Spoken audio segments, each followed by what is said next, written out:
Nerve-wracking ang mga question and answer portions ng mga beauty pageant.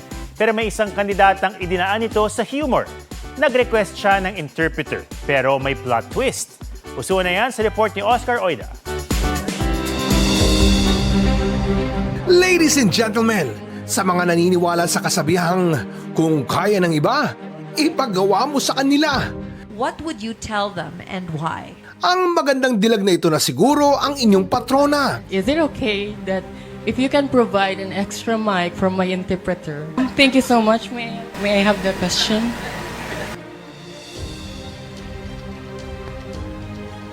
Okay, your question is, Dahil ang tanong na tinanong sa kanya, tinanong niya sa dapat ay magsalin lang ng tanong na tinanong sa kanya. Basically, I would speak to our great leaders to have a full responsibility of their work. ang sinasabi po niya ay kung may chance man po siyang makausap yung mga leaders nila, gusto niyang pagsabihan na magbigay ng responsibilidad sa mga tao. Ang Q&A sa Queen Universe Philippines 2026 screening. Nadala sa humor ng Buconera na si Stacy Ravena at ng kanyang interpreter na si Kent Riri Villarta mula Cebu City.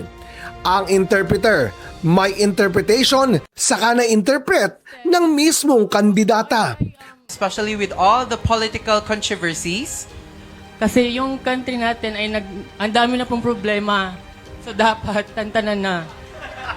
Gumana nga ang humor at si Stacy pasok sa top 30. How about let's just give love to everyone, for I believe that we only live once and let's live our life to the fullest. Okay? Okay.